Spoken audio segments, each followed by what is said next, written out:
Okay, so I wanted to talk about colorism and discrimination, because today I ran into this lady. She seen me and she said, "Hey, you're not from here, right?" So I'm like, "Nah." And she started engaging in conversation with me, which I find that people been approaching me and engaging with me because I look different. So she started talking about how she been here for a long time, 27 years, and she want to leave the country, but she never been to the embassy and stuff like that, and her father wants her to stay here and boom, boom, boom. But she seemed like an American person. Like, what I say, seemed like an American person, meaning like she seemed like the type of person that liked the American lifestyle based on just how she talked and how she was moving. And I said, yeah, America would be good for you, because she said the money down here, they can't effing pay me. That's what she said. They can't effing pay me. So I'm like, yeah, you're right, because down here is a lot of BS. Like, you're making chunk change down here. And if you go up there with your talents, because she says she's a makeup artist, she's in the same mall as me. So people aren't getting their work down here. She feel like she'll do better up there. But she also was saying that not only that, there's a lot of discrimination against her because she's of a lighter complexion. She said it's not only the dark-skinned people that get discriminated against, it's also the lighter-skinned people they get bad-minded against because their complexion. You know, Jamaicans, they want to be light-skinned. A lot of them, not all of them. They bleach their skin. They do what they could do. So they hate on the people with the lighter skin because they want that. And they hate on anybody that they feel is different because they want to be like them. Just like me, I come here with a different accent, people glorify me. And I'm like, why do you glorify somebody that's not from here? That means eventually when you start letting these people come in and you glorify them, they could take over and do what they want to do because you want to put them on a pedestal. So she said she can't take the hate. And, although, believe it or not, yeah, they hate on her, but they loving her too. The women might hate on you, but the men love you. The men want to breed you. They want mixed breed kids. And they want to take care of you because they feel like your light skin is such and such and such. So, it's not just you being hated on, it's you also being appreciated too. You can't have it both ways, because the darker skinned people, they get hated on because they're dark by the dark skinned people and by other people. The darker skinned people get the most discrimination, even in their own country, in a black country, because they're too dark. They're not going to put them on TV because all the light skinned people are on TV down here to do the advertisement, to do the news, to do whatever. They put all the light skinned people on TV to speak.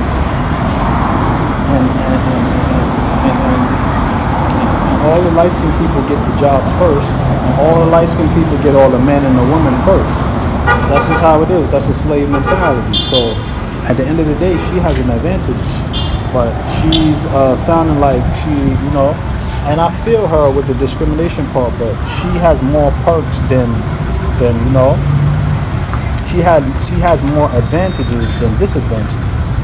Because, like I said, the darker you are, the less opportunities you have everywhere. It's not just Jamaica. It's everywhere. And it's sad that it's in black countries. The lighter you are, if you go somewhere, you get a job over the native that's darker than you. If you step foot in anywhere, they treat you better because they assume that because you're mixed down, you come from a better place or whatever it is. Just like, it's just like the house with the slaves. The house nigga was the lightest nigga, and the darkest dude was in the field. So they make sure that that classism been in effect from the slavery days, and it has passed down from generation to generation. And now the people adapted that. Instead of them fighting it, they have adapted that principle of classism, or whatever you want to call it, discrimination. So when I hear a person of lighter complexion, the lighter you get from all the way down to white, and you're talking about discrimination, you don't know nothing about discrimination until you're black, until you're fully black, a black person, dark. So you don't know nothing about discrimination until you're in the shoes of a black man. You you can talk about discrimination all you want. Yes, everybody is going to get discriminated against on the surface. Even white people will get discriminated against because they're white and people feel like they're getting over. So people are going to try to shut them out. And that's, because they feel like they have an advantage anyway, so why you want more of an advantage? So when people start screaming reverse discrimination and they've been getting away with things all their life, I find that to be shaky. I find that to be very shaky because you have more advantages than the dark-skinned people, even in their country. So, and you have more opportunities and you can get away with anything you want. And you can walk around feeling yourself and people will admire you because they don't admire themselves. They don't have no self-worth. They rather be you. So when you screaming discrimination as another person or another race of lighter complexion, knock it off, man. There's people going through way worse than what you're going through. Knock it off. Unless you're in some Black Panther rally or something like that. And you shouldn't even be there. So don't go places where it's pro-black and scream discrimination. Same thing with black people. Don't go nowhere where the Klan is at and talk about, oh, the Klan tried to hang me. No. This is a war. This is a fight, And the people that's discriminated on against the most is the people that look like me or darker than me. And you could never scream discrimination unless you're in somebody's shoes that's really getting discriminated against. You feel what I'm saying? Because at the end of the day, there's different levels to everything. Levels of discrimination, there's levels of pain, there's levels of hope, there's levels of whatever we want to call it. So,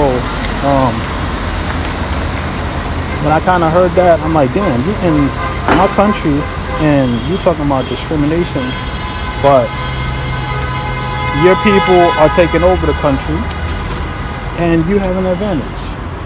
You understand? So, the parts that I understand about the pay, everybody's not getting paid. So, once you're in this environment, in this country, you're not going to get paid what you're worth. It's just the system. It's just the system. You got to find your own way out of it and do what you can do. Alright? So I'm back to work. So carry on. I'm gonna eat this wrap and call it a wrap. Carry on.